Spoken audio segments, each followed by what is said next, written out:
Welcome to the OhRawkC show. Welcome, everybody. We just said good evening, welcome. They just came in at one little time. Thank you guys for tuning in tonight on the OhRawkC show. I am one of your beautiful hosts, Tony. And I am Roxy. And we are here with two amazing guests. As we told you before, earlier today when we posted the flyers, we were going to have an awesome discussion with two amazing people. So they're here with us. I want you ladies to introduce yourselves. Hey, I'm Jasmine. I'm a member of Dream Defenders and the Black Lives Matter Alliance of Broward. And hey, I'm Vivian. I'm with Dream Defenders of Miami. Thank you so much for coming out, because I know there's so many things going on right now. You hit me up earlier. You told me there was a protest at Government Center. So I'm really thankful that you guys even were able to clear schedules and make the time to come out to the show. I think it's so important. I, for one, know that I'm a little bit ignorant when it comes to the, issues at hand. Just kind of being fed by the media, which isn't always the most accurate information. And just kind of thinking, if this is how I feel, not really knowing what's going on and what I can do, I'm sure that there's, my peers probably feel the same way as well. So that's why I thought it was so important to reach out to you guys, for you guys to come and educate us. Let's get started on, how do you feel about that situation? Well, I think you said it exactly right, that every morning we wake up to a crazy person having a tantrum, and that person happens to be our president, which is unfortunate. But I think that, I know that it starts way before the presidency. It starts with us paying attention to our local politics. Like, this is not about Trump being president all of a sudden and we don't know how. Like, we know how. It's because we have Republican governors. It's because we have shiesty white supremacist people as our mayors, as our commissioners, as our city managers. All of this feeds into having a person like Trump become president. And if we don't address capitalism and white supremacy and all of that stuff, we get what we got. Mm-hmm. Things that now Jimenez is putting into place is because it's all financial, and like you're saying, it is all about capitalism, and that's really the only reason I've heard him be the only mayor in the entire country actually say, okay, Miami's not going to be a sanctuary city, and that's affecting people. And the biggest thing that I feel like people are asking me questions about that specifically is people don't understand following that executive order means Jimenez is going into local prisons, taking out people who are undocumented, who have green cards, and sending them back to their countries. Oh, wow. That's what that means. And that's why so many people are upset.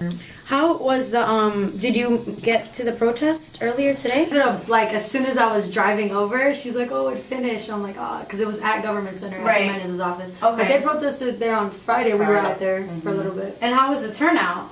I wasn't there the whole time, but it seemed like it was a large crowd. I want to say maybe 60 to 100 people, lawyers, a lot of different activist groups. Mm-hmm. And today was bigger. Today was was it? Okay. 300 and 500 people. Wow, awesome. Yeah. Wow. People are really upset. When you're in Miami, which is majority immigrant population, that's people's families. And I think if we really look at it, we could see why people voted for Trump. Mm-hmm. He's different, and I'm putting up little air quotes, he's different than so many presidents that we've had before. Right. He's a businessman. He's a billionaire. There's a lot of air quotes happening, but he's a billionaire, so maybe he could help us in the deficit or whatever. Mm-hmm. And I know that there were a lot of black people that voted for him on the grounds of the fact that he's anti-abortion, and there's a lot of black people that don't talk about that abortion thing. So different stances, individual stances, people were like, okay, that's good. Or feeling like, the rest of these presidents that have been in line with Democrat and Republican and establishment haven't done jack shit for us. So we're going to take a chance on this crazy person, because what else do we have He's to talking look a little charismatic in a way. Right. He's he say things that people want to say.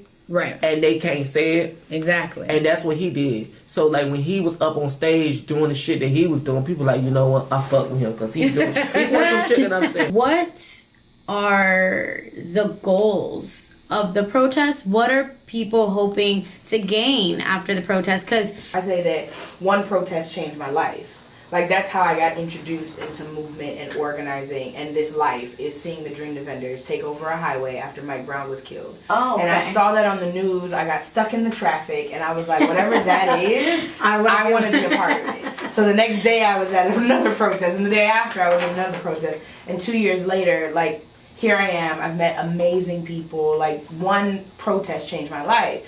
And I'll never forget. I didn't get inspired because of a protest, but I got inspired because of what a protest could do. Because they had just come back from Miami, from taking over that picture that you posted on the flyer, from taking over the Capitol for 30 days. Oh. And knowing about them just doing that and meeting the director of Dream Defenders, and he's like, oh, like, we can do anything. Like, whatever you want to do, you're pissed off, you're mad, you just lost your best, because it would probably been like a week. He's like, we can do anything. And day after day, we took over police stations. We put pressure, and the chief of police ended up quitting and then going to downtown. So I guess it doesn't sometimes always have goals, but most of the time it does. But there is things that come out of it.